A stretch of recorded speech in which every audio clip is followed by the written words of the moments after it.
Have you been in any rookie drafts yet for any of your dynasty leagues, or is it still upcoming? They are still upcoming, so got a couple of them, I think, here in the next handful of weeks. So looking forward to those. But this will be the first run for it for me.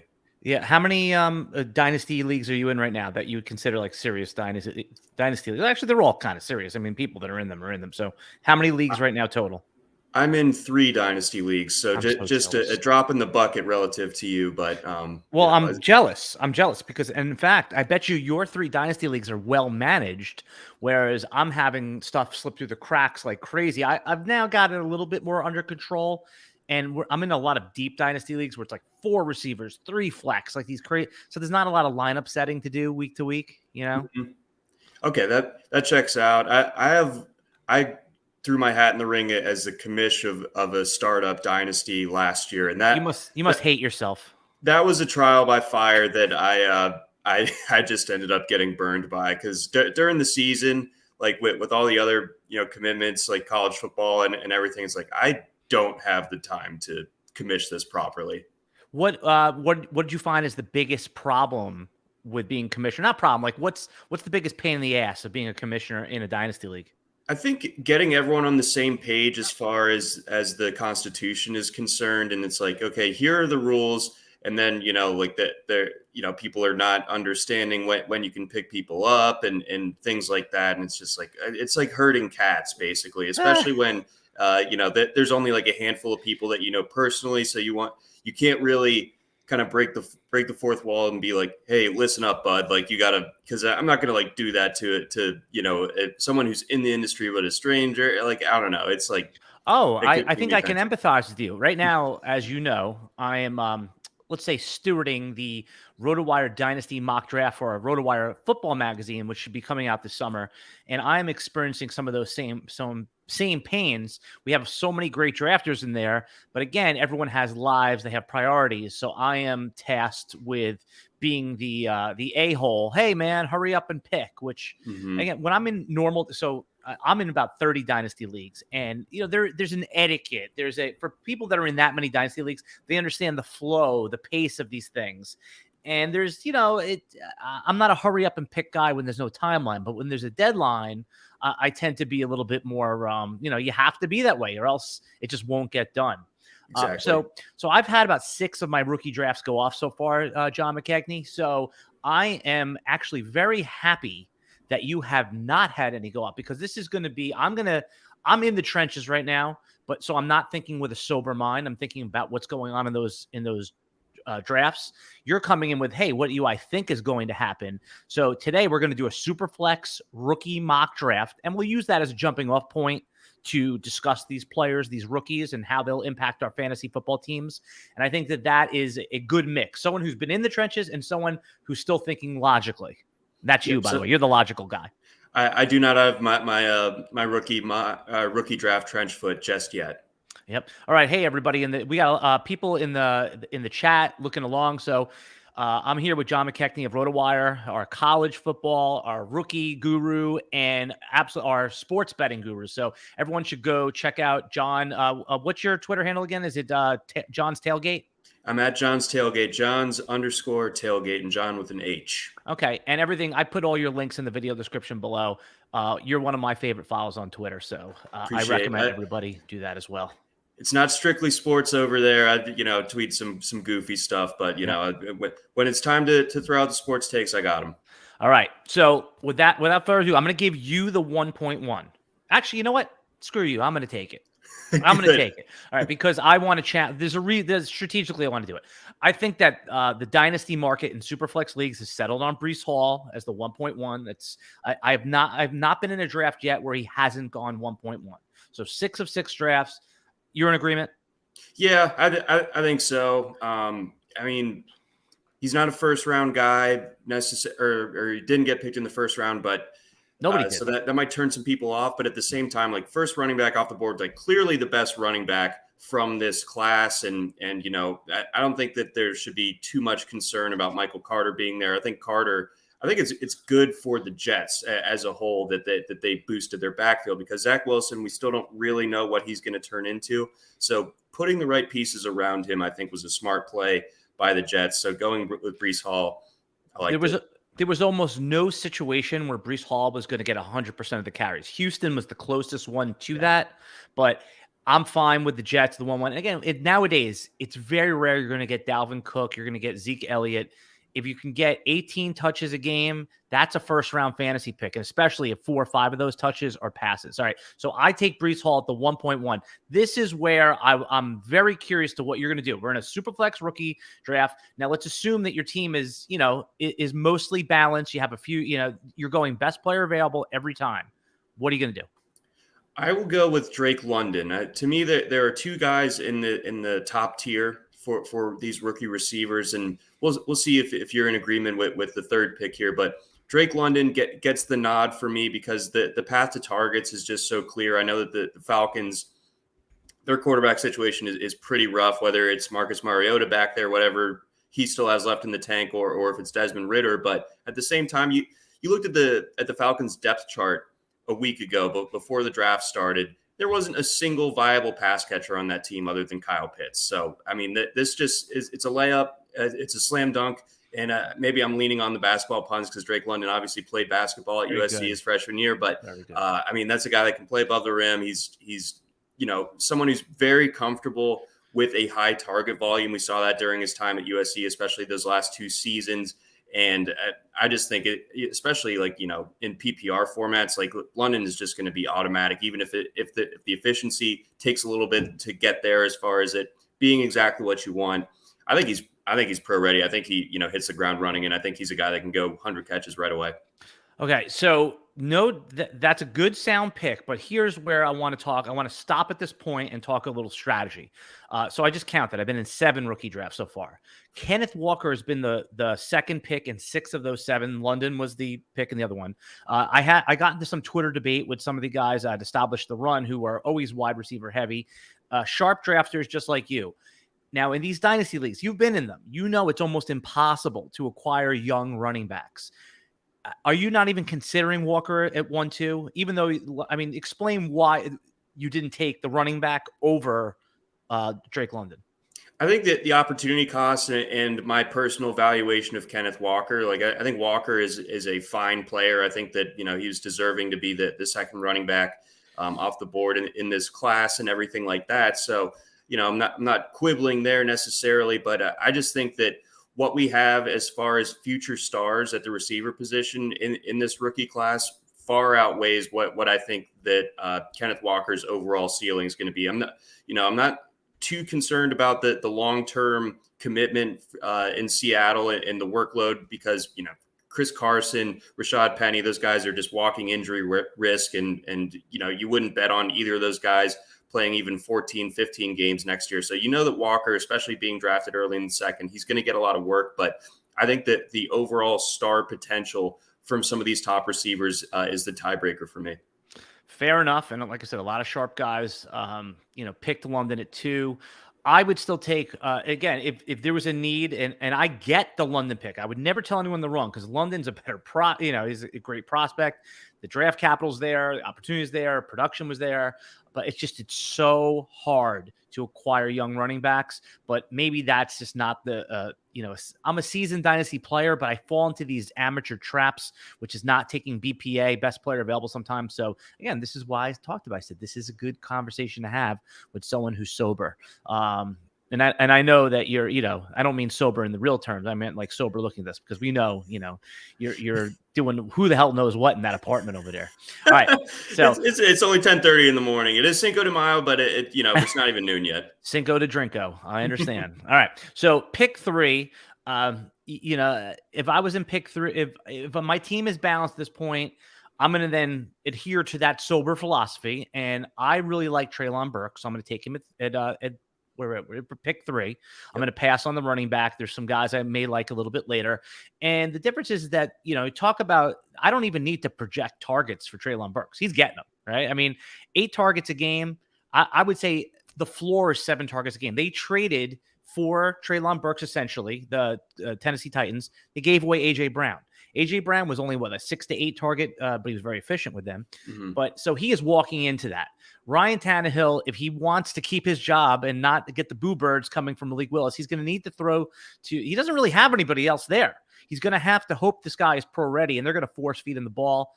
Burks at 3. I like the floor. I like the upside. I understand some of the warts, the athletic testing, all that kind of stuff. It doesn't bother me. Who are you going to take a pick for, unless you have any other words on Burks? I do, actually. So I think that, the upside is very real with him. And I also think, like you said, that this team context, I mean, outside of Robert Woods, who's coming off the ACL, you got guys who I'm not even totally sure should have been drafted last year, like in the NFL draft, and Des Fitzpatrick and Racey McMath. So there's that instant locked in target volume, but I worry about Burks being a little bit overexposed, because I think that he is someone that needed to go somewhere where he wasn't going to be the featured guy right off the bat. I think that he could have been someone that really benefited from being, the Robin to someone else's Batman. I worry about him getting a little bit overexposed. I think he is pretty raw. And this is an offense that's not particularly high volume in the passing game. I don't think that he's going to be able to really even come close to what A.J. Brown was as a rookie in 2019.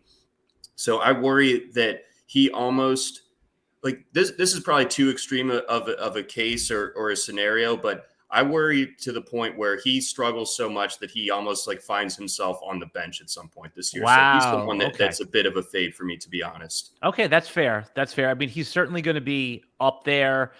This is what's so great about the Superflex rookie mocks this year, or the real drafts, is there's no consensus. I've seen players that go at 3, go at 11. And I've seen guys that go in the second round, go at pick 7. This is what's great. By the way, do you like the scroll I put up on the screen? Oh, very strong. Look at that. That's high production quality. There you go. So anyone looking on, you could see where we are in the picks. Pick 1, I took Breece Hall for the 3-down skill set. Someone had asked in the chat about, am I worried about Michael Carter? No. Michael Carter, 4th-round running back, should be more of a supplement, a complement to Hall once he gets up and running. Johnny McKechnie took London, and I took Treylon Burks, which John McKechnie now thinks that I took a donkey pick. So you're on the clock at pick 4. Who do you got, John? So I'm not sure where everyone else is on this guy, but I know for me that he's the second receiver in that top tier. And again, that's a 2-player tier to me. Chris Olave out of Ohio State. I think that New Orleans was a perfect landing spot for him. I mocked him twice, I think, to New Orleans at pick 16 in the mocks that I did. They obviously traded up to go ahead and get him at pick 11, I think it was. I think that he's another guy that has that clear path to targets. I don't think the quarterback situation is great in New Orleans necessarily, but I think that Olave has that complete skill set where he can win at every level of the field. Just in short and intermediate, he's got the quickness, and he also has the downfield speed that obviously Michael Thomas, and who even knows what Michael Thomas is going to look like. I think that he provides that nice kind of complement to Thomas. And I think that also we're just going to see a situation where in years past with peak Michael Thomas, that was Drew Brees in the Sean Payton offense where they really didn't have a whole lot of depth otherwise at receiver. And it was working with Thomas, of course. They could get away with really impunity, just peppering Thomas with targets. I don't see that happening. I think it's going to be a little bit more of a balanced receiving core this time around. And I think that, that Olave has a nice path to targets as a result. I don't think Thomas gets the 170, 180 type of season. So I like Olave a lot. And I think the skill set, I think he's super pro ready coming out after his senior year. He's ready to rock. Yeah, I like that pick. A lot of my drafts so far, somehow I've ended up in the 7, 8, 9 slot, which means I made the playoffs, but got knocked out a little bit early. I'm going to blame it on injuries, not skill. So, but I've been happy to take Olave there. He's going at the 7th or 8th pick. So I agree with you. I would not have a problem if somebody took him 1, 2, or 3. I know that's a little bit hot takey, but it's not that I think he has the upside of some of the other guys. I think that he is too big to fail in a sense where the floor is the highest of any of them. Some would argue London's floor is super high too, but I mean, the Saints gave up a lot to get him. I mean, I'm sure you saw that tweet circulating, how many picks when they netted it out. He ended up giving like a first, 2 seconds, whatever it was. It was like a whole bunch of draft capital. Chris Olave, I don't care about the yards after the catch, wart on his resume. I like him to, and you know what? We also, and by the way, if Michael Thomas comes back, it's not like we haven't seen Jameis Winston deliver 2,000-yard receivers before. I know. And one other note, hard to get yards after the catch when you're already in the end zone. Ah, very good. You know what? That's a good tweet right there. You should do that. All right. You're leaving me no choice. I would have taken him at number 2, but I'm going to take Kenneth Walker at number 5.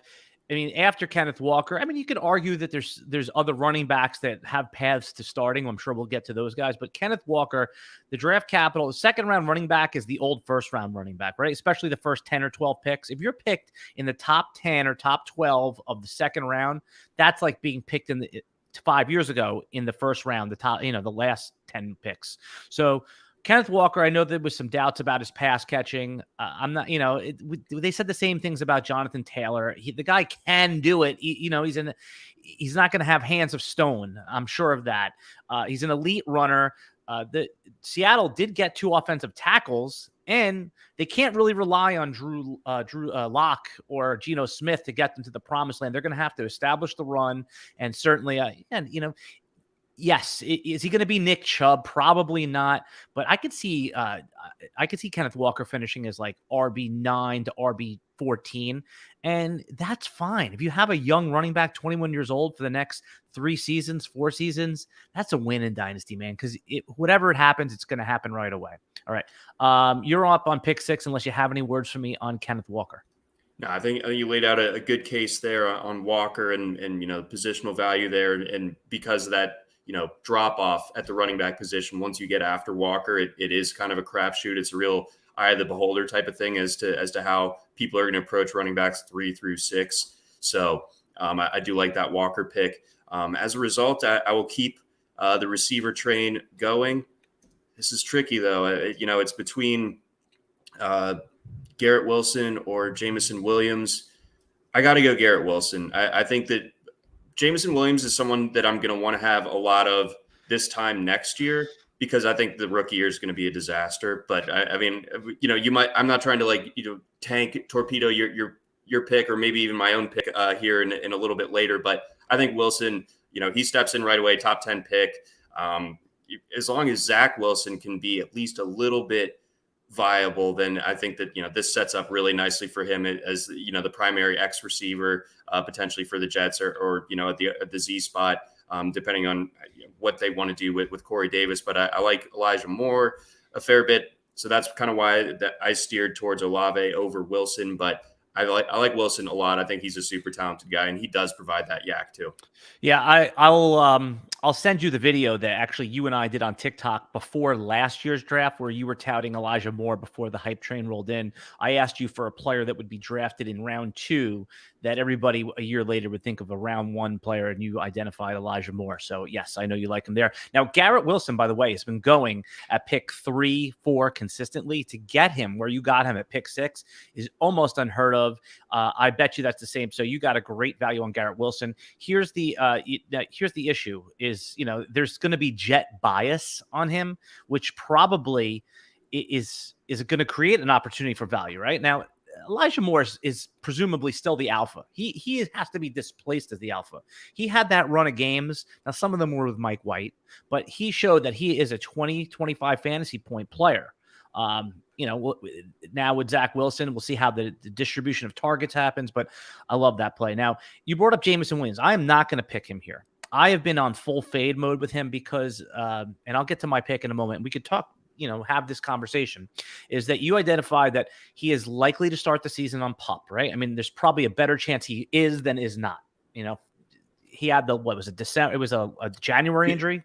January 10th, I was there. I was in the building. I screamed, "Oh no!" as the play was happening, mostly because he was catching like a 40-yard pass against my Bulldogs. But right, and I remember the play. That's where he went down, and so he's going to miss the first 6 games. Now you say, "Oh, this is Dynasty," but players that miss training camp, specifically wide receivers, and that miss a good chunk of the early season, it's not a boon for their fantasy value. It's certainly an anchor. Now, there are, let's say he comes back in the week 10, week 11, it's still Jared Goff QB, which isn't terrible, but you have DJ Shark there. You have Hawkinson. You have, Amon-Ra St. Brown is still alive, right? And say what you want about him. He's a good NFL player who's going to demand 5 to 6 targets a game, not the 10 or 12 he was getting. So I think there's going to be an opportunity to acquire Jameson Williams from frustrated dynasty owners. You're going to have to pay, dollar for dollar, but you're not going to have to overpay for him. So that's my strategy with Williams. I'm going to want to get him once that other manager that drafts him gets a little frustrated. So speak to that while I decide on my next pick. And with going further down with the Wilson or Williams discussion, even if he does play the full season, and again, like there's that possibility that he doesn't. We saw Rashad Bateman open the year on the PUP list last year, and then he had to deal with shaky quarterback play down the stretch after Lamar Jackson was sidelined. But that two very different players, two different offenses. But I think stylistically. And this isn't going to be forever. He's not forever going to be saddled with Jared Goff. But Jared Goff is a guy who averages under 7 yards depth of throw.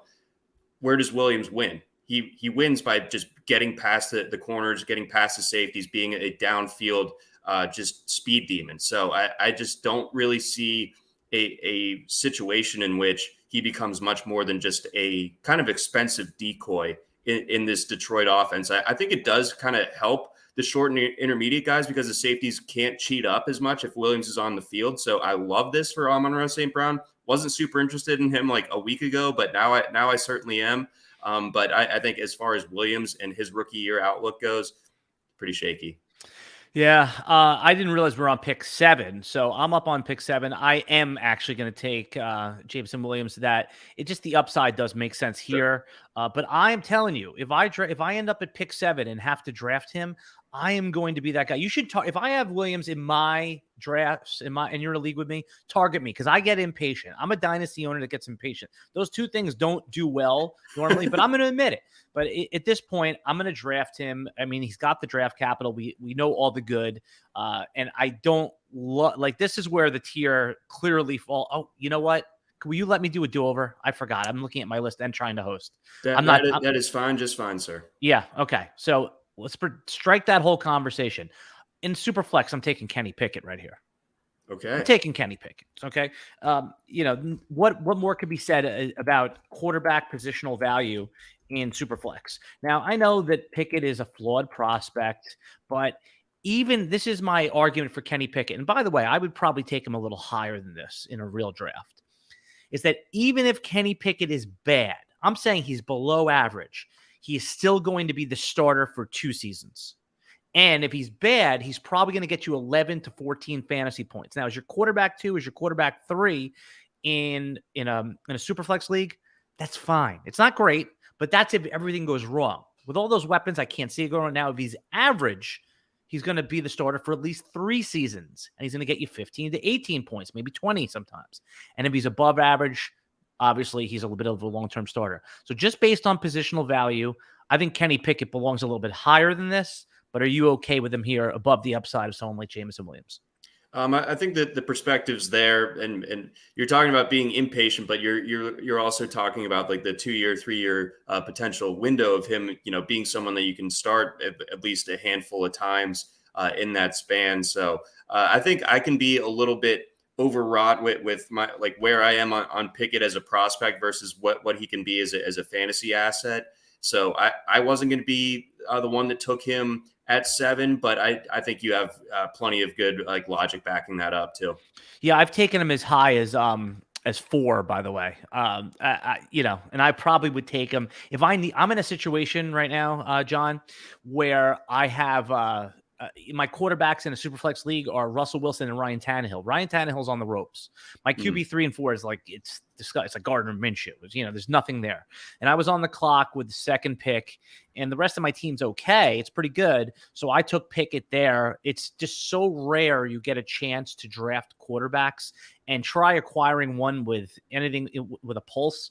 You're going to pay through the nose in these Superflex leagues. So I felt pushed into it, but I also felt okay with it, knowing that if things go wrong, I still have a couple of years to figure it out. All right. You were up at the 8th overall pick. As anyone watching the screen can see, we have the pick scrolling. Just a quick review.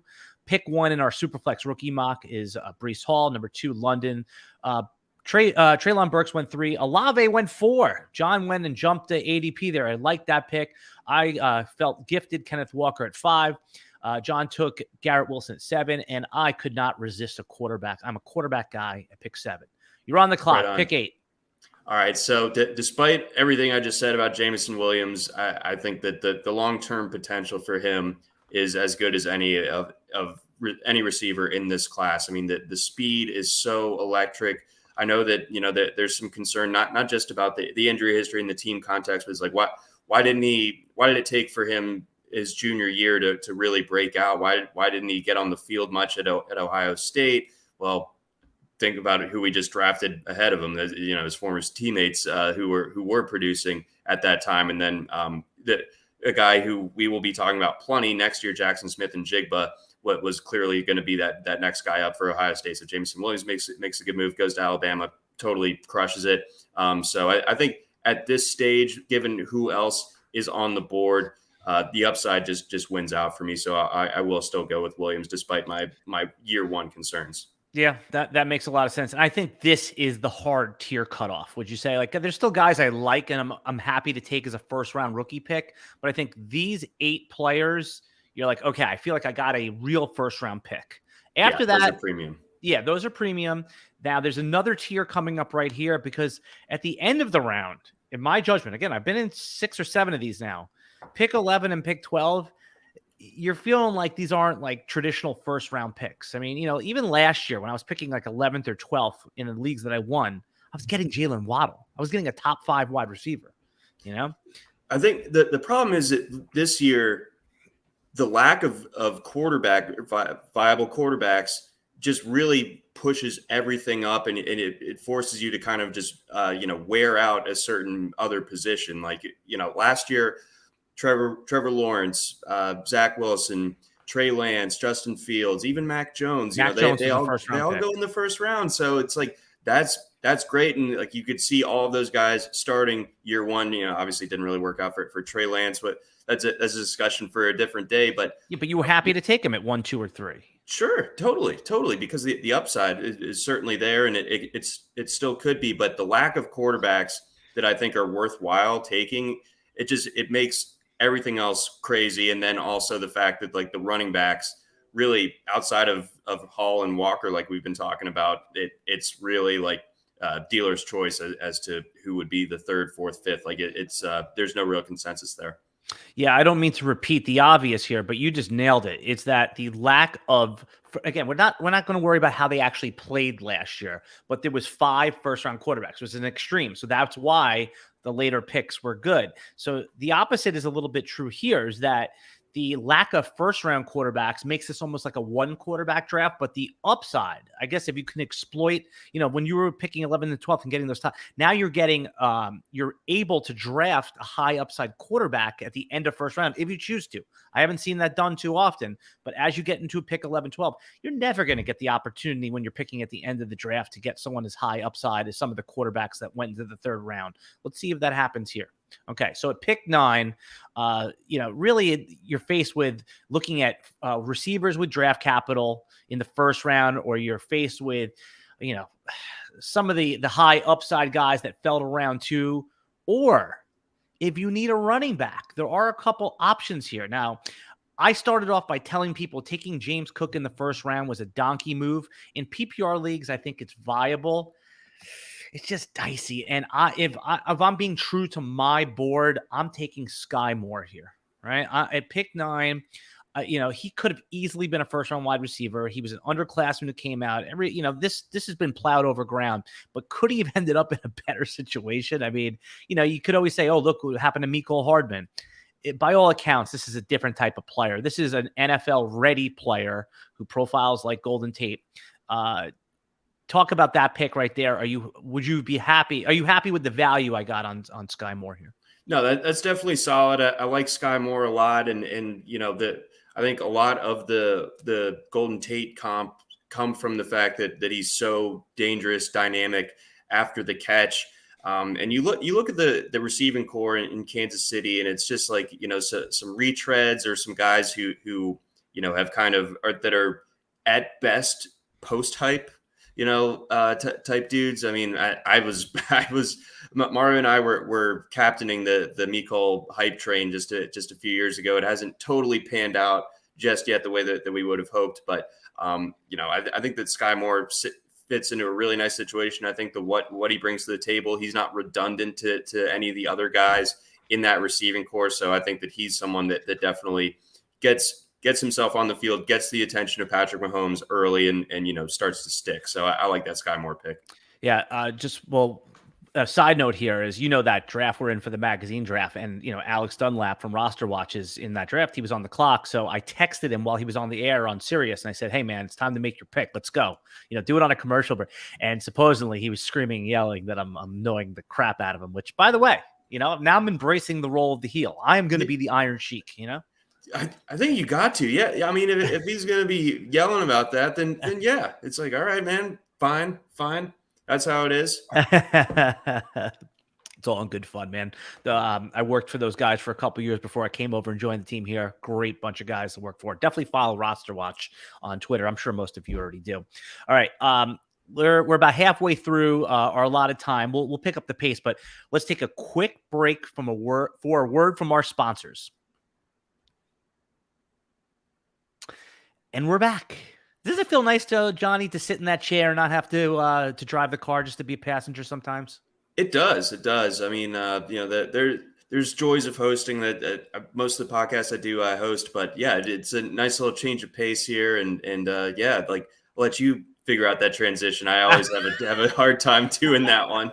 Yeah, and for everybody who doesn't know, everybody already follows John McKechnie on Twitter, but John and Mario Puig have their own podcasts all off season long in the same podcast feed that I put my podcast. So if you follow this one, there's a link in the video description below, and they put out at least one, if not two episodes a week in the off season. Certainly they do one in the in season as well. So it's in the same podcast feed. That link is in the RotoWire Fantasy Football podcast feed.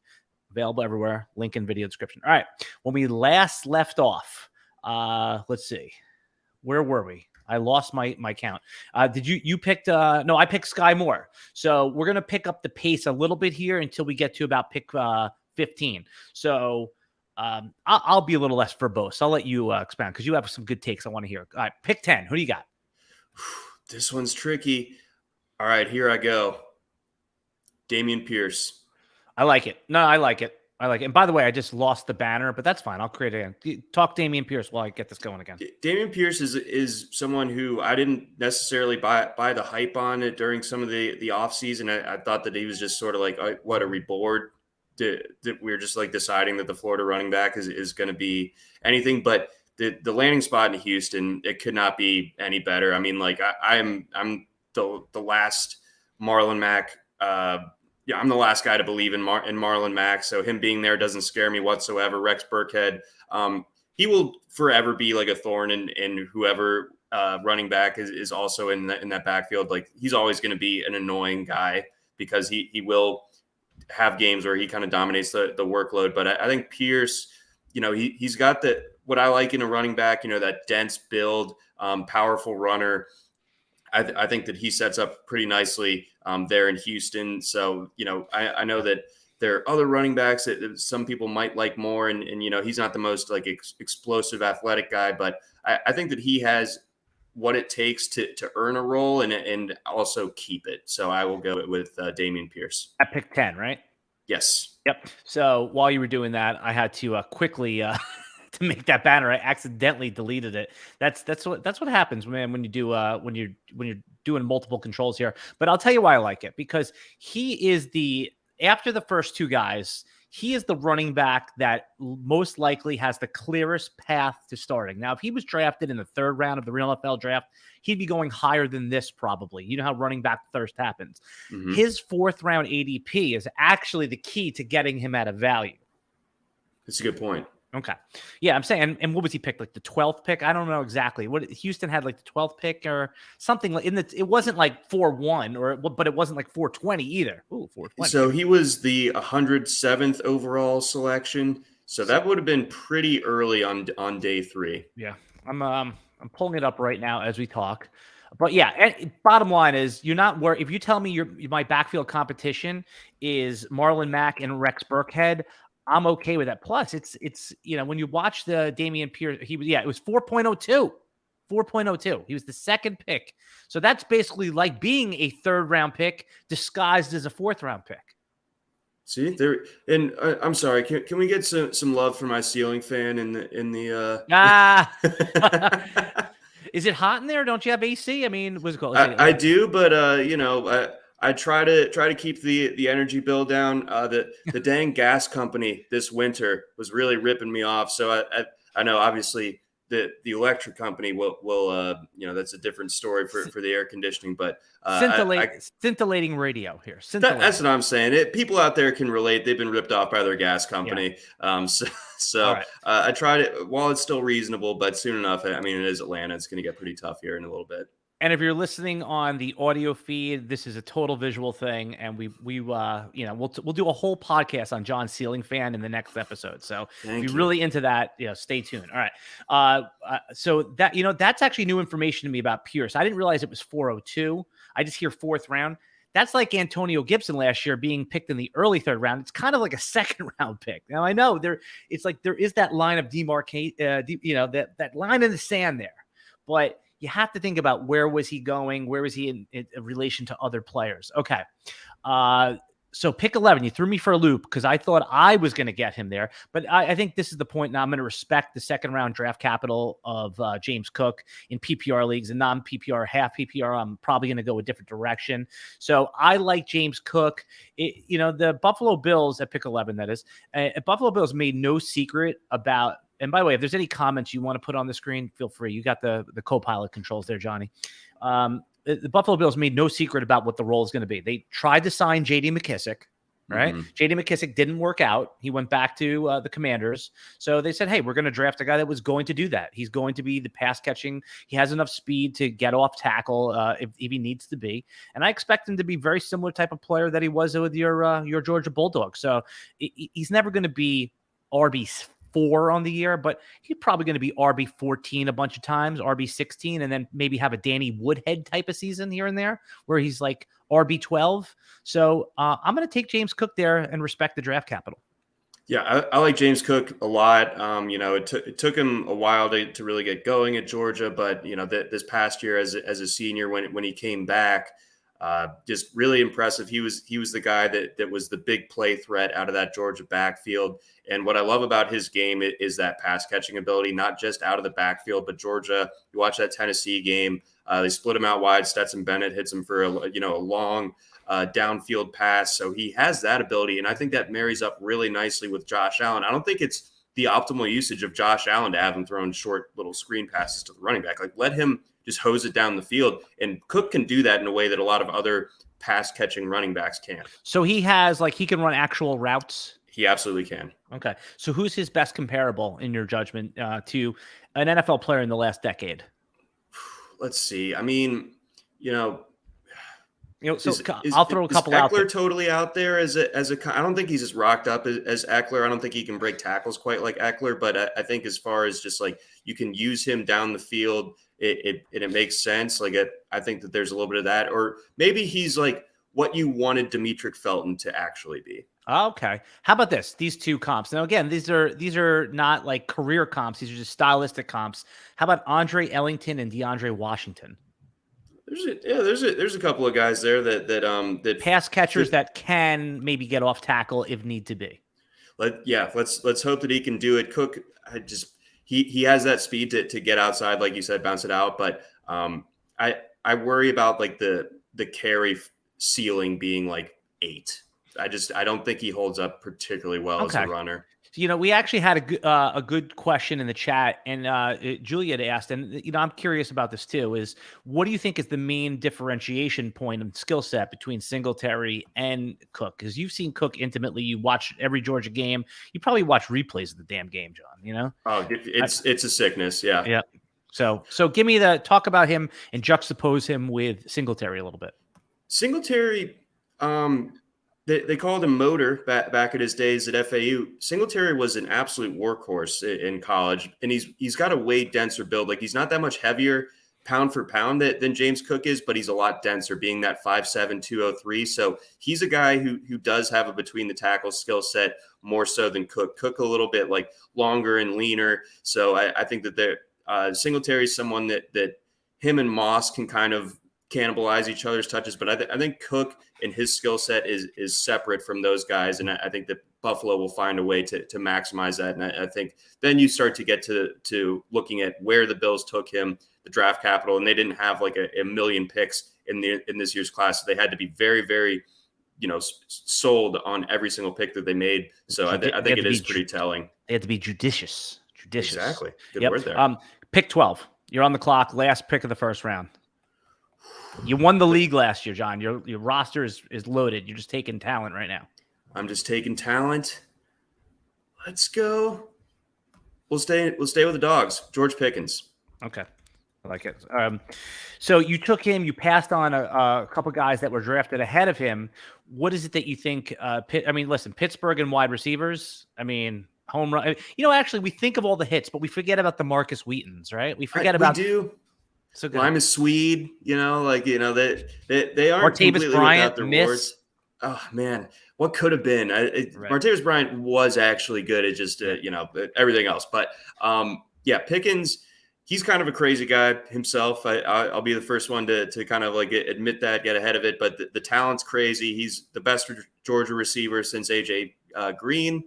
I think that that it might be a little bit tough for him to see a huge role this upcoming season with who Pittsburgh has on that depth chart, and Deontay Johnson and Chase Claypool. But it doesn't feel like Claypool is going to be in Pittsburgh for forever. No. Don't you think it would be a perfect trade? Would be to trade him to Green Bay? Claypool. Oh, Claypool to Green Bay. That would be absolutely sick. Makes sense for everybody, right? If you can get back your second or third round, second or third round pick for him.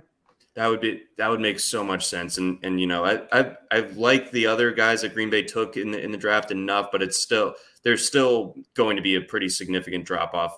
You lose Devontae Adams and you approach it the way that they did, and they got screwed by the fact that 6 receivers go off the board before their first pick in the first round. But besides the point. But I like Pickens. I think that he's got that true number one type of skill set on the outside. I think he jumped in and dominated as a true freshman at Georgia. He's past the ACL injury. I think we could be looking at this, and if we were redrafting this group of receivers a year from now, he's way, way higher, maybe like even in like the top 5. Yeah, it's all sound logic. I like Pickens, and again, it's going to be one of those guys that we look at next year and be like, oh my God, I can't believe Pittsburgh did it again. All right. I'm happy to take Christian Watson in the second round, especially let's say, for example, I picked first, so I got Breece Hall, and now I'm on the clock again at 2-1 because we're talking about a linear rookie draft. Christian Watson is routinely going in the first round, pick 10, pick 11, and I have seen him fall out of the first round once in the 7 drafts I did, so I'm pretty happy to take him here. Pickens I have seen at pick 12 and 13, so these two guys flip-flop with James Cook in that area. I'm telling you, man, I have to take some screenshots of the 7 drafts, and you could see the boards are all over the place, with the exception of Breece Hall is the 1-1, and Walker is the 1-2. What else could be said is that Christian Watson scares the hell out of me, right? Because it's easy to see him being nothing, especially in year one. When is Green Bay has a long history of really good wide receivers not performing in year one. And I think I correlate that to the circle of trust with Aaron Rodgers. We all know about the athletic upside of Christian Watson. If you get him here, you're happy. Obviously, if there's anything you want to add about Watson before you make your pick, feel free. But I think that outlines the case. High ups. He's the ultimate boom bust guy in this draft. Right. It did Green Bay just replace MVS with MVS? So that, but we'll have to see there. But certainly, like, it's pretty nuts what the film and those workout metrics when it comes to Watson and with all those targets up for grabs, all those snaps, all those routes. He's going to at least get the crack at it. So we don't know if he enters that circle of trust with Rodgers right away, but they're going to at least give him a shot to do so. So he, in a way, he could be like the poor man's Treylon Burks as far as what that rookie year role looks like. He's whether it's good for him or not. Like, he might get kind of overexposed or look at it the other way, and he's being given that chance to really cement himself early in his career. All right, we're going to go lightning round for 4 picks now. So basically, pick your player, just give the quick rationale, and then I'm going to pick and give a quick rationale for the next 4 picks. Go ahead. Who are you taking at 2.2? Jahan Dotson, 16th overall pick. Yes, Carson Wentz is terrible. Yes, they don't really have a great succession plan at quarterback in Washington, depending on your Sam Howell beliefs one way or the other. But Dotson still a top 20 pick, and I think, a worthwhile top 20 pick. By the way, I didn't think that was a reach necessary or a huge reach necessarily. Maybe you like him a little bit later in the 20s, but I'm sold on the talent. Eventually, it's going to show up. Isn't it funny, every year in these rookie drafts, there's one first-round wide receiver, first-round real draft capital that falls into this range, and we always regret saying, how the hell didn't we pick that guy? It was Brandon Ayuk 2 years ago. He fell to like 2.5 in the rookie drafts, and then it was Kadarius Toney last year. Respect the first-round draft capital. Don't worry about the landing spot. You're getting him in a good spot here. At this point in a Superflex league, I'm taking Malik Willis. I probably would take him a little bit earlier than this, but it's just, you're going to you might get a 0 from him this year. I have a feeling even if the Titans go 3-2, the Boo Birds are going to be coming out. So Malik Willis certainly has that upside, but this is another, you talk about boom bust.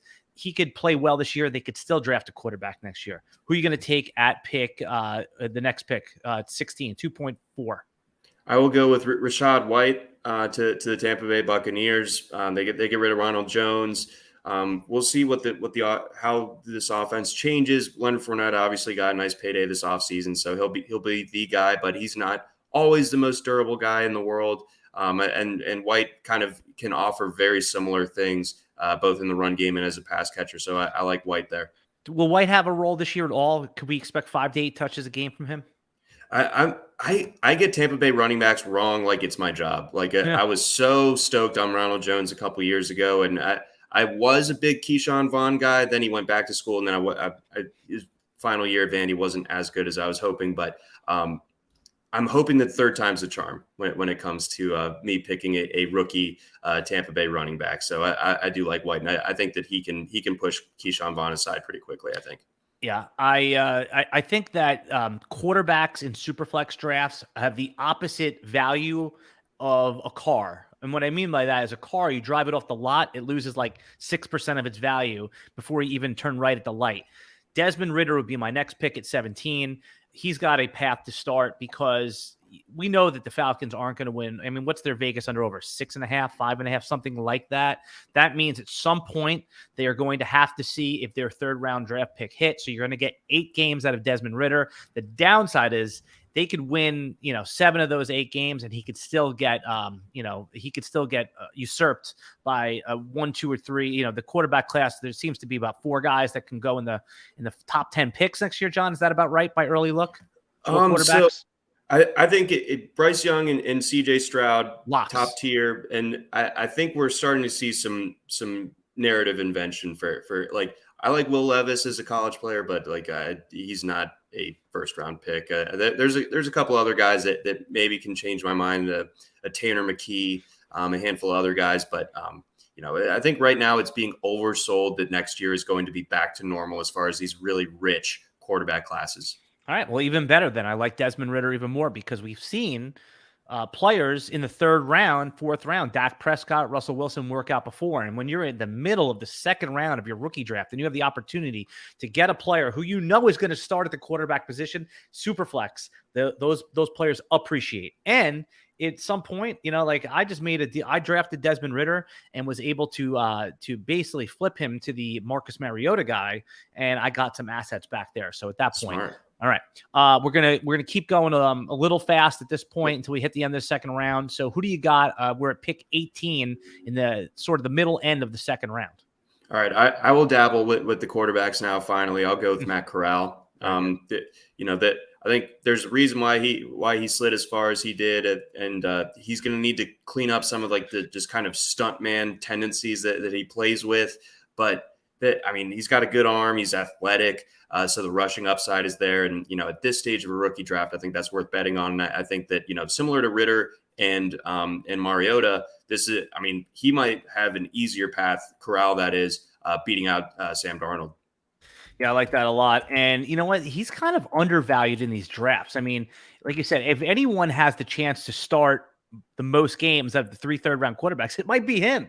They might be. Their backs are up against the wall. If they go 0-3 and Sam Darnold is just not good, he's going to get the rest of the season because it can't get worse than 0-3. So I really like that call right there.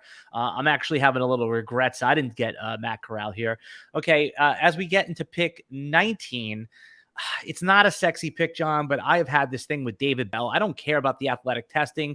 Perfect spot with the Browns. He's going to get day one targets, and he's just probably good at football based on that massive load of production. He is the most boring pick that you can make, and he's probably going to be in your lineup for the next 4 to 5 years.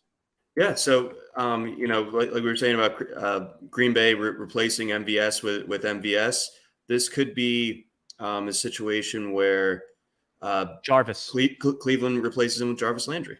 Yeah. Yep. He has that same, he's not a standout athlete, but he's extremely good at football. He hit the ground running freshman year at Purdue and was awesome the rest of the way. And, even when he had to compete with Rondale Moore, he was still a stud. So I like David Bell there too. Quick prediction. Where's Jarvis Landry going to sign? Baltimore? Maybe? Oh, that's a good one. Yeah. They need a wide receiver. That's a good one. They sure do. I like Devin Duvernay, but he should not be your number 2 receiver. No, that's a great call. I never thought when people asked me, I said that Chicago is going to throw a lot of money at him because he doesn't want to play for a dead team. But I thought that it would make him, a Godfather offer. You know what a Godfather offer is? An offer you can't refuse. There you go. Exactly. But no, I like that call. Jarvis is a championship. He's going to be a guy that wants to play for a championship. Like, you know what he is? He's like the modern day Larry Fitzgerald. Not that, Larry Fitzgerald died a Cardinal, but this is like, he's that guy. He's the one that's that veteran presence that can bring it home. All right, let's keep going here. Pick 20. You're on the clock. I took David Bell at 19. You're on the clock at 20. All right, so this one is a little bit of a dart throw here, but I like it nonetheless. I think this team is going to be really, really good this year, and I think this is a position on this team that I think is mostly unsettled outside of the number 1. So I'm going to go Alec Pierce out of Cincinnati, going to Indianapolis. I think there's a pretty decent chance that he becomes their number 2 receiver this year, especially with Paris Campbell's injury history. What's funny is that our friends over at Dynasty Depot, Nelson asked me that. He goes, "What do you think of Alex Pierce?" Because there is a little stink on him right now, right? Like a lot of early, draft rankers didn't like him as a second-round pick, and obviously, they picked him ahead of Sky Moore, which drew the ire of a lot of draft Twitter. But it doesn't matter. It's like the Colts. It's whenever we think of him, it's the Colts think of him, and I love where he's going in drafts. To get him right here at the end of the second round, this is not typically where a high second round wide receiver on a good team goes. So. I wouldn't want to take him any higher than this, but this is probably, I'm going to give you the best value of the entire draft right here. I think this pick can work out really nicely. We talk about upside. He might be like the most athletic receiver that's been taken in the second round of this draft. 6'3", 211, 4.4 speed, 40-inch vert. That's pretty nuts, man. Like you don't really see that too often. He was a really efficient player during his time in Cincinnati that handled a heavy target share. So I like him a lot. Yeah. In any sort of tight end premium setup, I'm going to be taking Trey McBride here, but we'll leave him at. I don't draft tight ends unless they're top TJ Hawkinson level, Noah Fant level, that type draft capital in drafts, because you know what, people get tired of waiting the 3 years and they drop them. I mean, Adam Troutman is ready for the breakout. He's the top tight end it's the year 3. He's on the waiver wire, or someone's dying to get him off their roster. So that I usually don't draft tight end in a premium format. Like, start 2 tight ends, he'll have already been off the board. So, but we're not going to use him. All right, right now, my next pick is going to be. I'm just trying to decide between a couple guys here. I just think that this is a high risk pick because of the 5th round draft capital. But is there anyone that's better positioned other than Dameon Pierce to take over the starting role than Tyler Algier? And I know he's a flawed player, but I have been taking him in the late 2nd round of some of my drafts. I've gotten a feel, reach too soon. But, I mean, there's no running back. They released Mike Davis, so that's good. Cordell Patterson is going to be relied upon a little bit more as a passer this year. Maybe he'll get, he'll maintain his role with 10 to 12 touches, but they actually have a real running back there in Tyler Algier who could, play take the hits, and Marcus Mariota is going to run some RPO. That always opens it up for the running back, right? Just similar to how like Alfred Morris in RG3, a very poor man's version. So even though I know that this could be a 0, I'm happy at this point if I need running backs to take Tyler Algier. Yeah, I mean, the Algier's measurables aren't going to blow you away, but I mean, shoot, the production was pretty crazy at BYU. I mean, he ran for, I think, over 20 touchdowns a season ago, I believe, and he can handle the dirty work. And I don't think that you want to have a guy like Cordell Patterson, who's entering his age 31 season, just running into the teeth of the defense all the time. Algier can do that for you. So that's valuable. That can have a role. He can push the pile. So if they get into the red zone and, they make us mad by not throwing it to Pitts or Drake London, Algier could be the guy. Yeah. And that's, like I said, it's like, it's an unsexy pick. But Algier, if you need running back help, he could be this year's Khalil Herbert with a larger window than a 3-week sample. That's all I'm saying. Okay. There's better players on the board, but I'm just trying to think how I would play it at this point. All right. So you are up at pick 22 as we're nearing the end here, John. Okay. So I got 2 more. Yep. You got 22. Right. I got 23 and you have 24. All right. First one that I will do in that case, I'll go Wan'Dale Robinson. Yeah. That makes sense. Giants, early 2nd round pick, clearly an indictment on Kadarius Toney. He does very similar things. Athletic guy, played a kind of versatile hybrid role during his time in college, both at Nebraska and Kentucky. Just was the Kentucky passing game last year. I like him. I thought that, while some people say that Pierce was a reach by Indy, I would say that Wan'Dale was a reach by the Giants, given what else they have there. But I still like Wan'Dale, so I'll go with it. Yeah, I mean, nobody likes where he was drafted, right? But meanwhile, he was drafted there. That seemed like a little bit of reach for the Giants. He's like a 5'8". On the Kentucky website, he was listed as 5'11", but when he measured in, it was like 5'8.5". So it just seems like those college websites, man, they are they lie. So I'm 5'9", right? And in my high school basketball roster, I was listed at 5'11.5", just so you know. So I understand Wan'Dale. Yeah, playing on the margins, baby. Yeah. So my last pick, 23, the second to last pick of the 2nd round here. I've been drafting Jalen Tolbert in this spot. Was that going to be your pick? Yeah.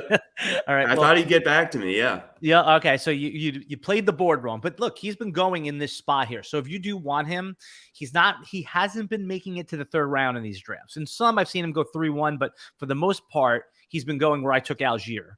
So he's in that 2.9, 2.10 range. And the obvious is he's a good player, NFL-ready player that people like, and he's going to have immediate opportunity in a good offense. Just insert that player here. Good, we like him.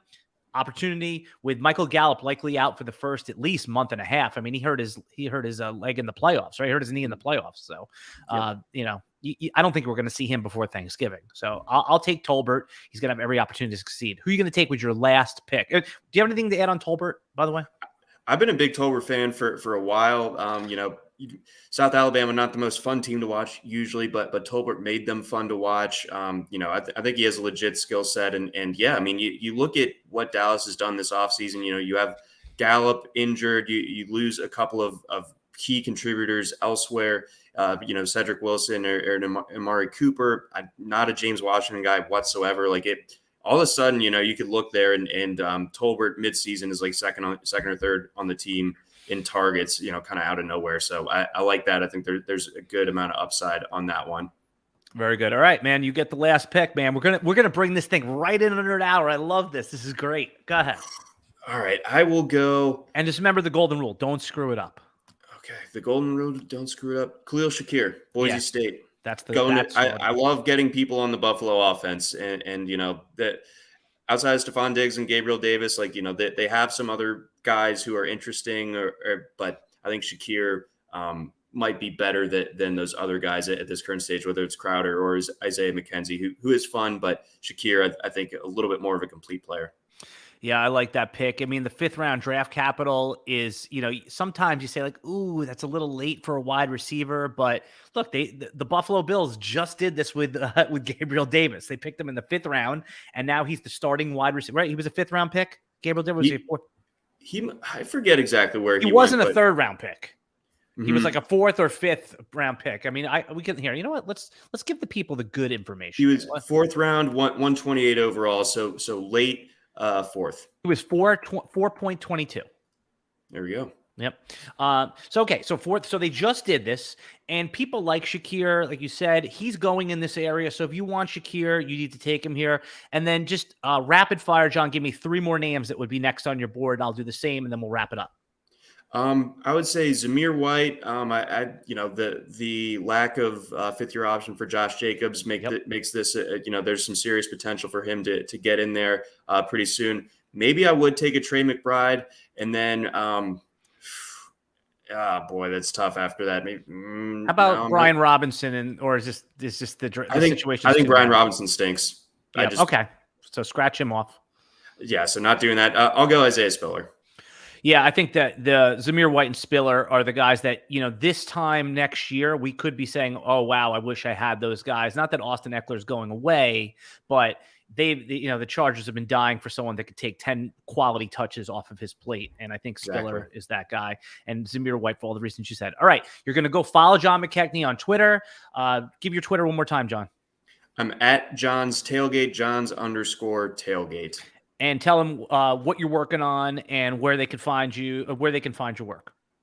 So you can find all my stuff over on RotoWire.com in the C football section. We're gonna kind of get that fired up here pretty soon. And now that spring practices are done, so look for our draft kit to be dropping this summer. I'll be writing the rookies article for the RotoWire NFL magazine. I also write up the Ravens preview, so keep an eye out for that once our magazine. And otherwise, just kind of a little bit more behind the scenes on our sports betting stuff, but trying to make sure that engine keeps running. So we got daily baseball articles every single day of the season, NBA betting articles, NHL.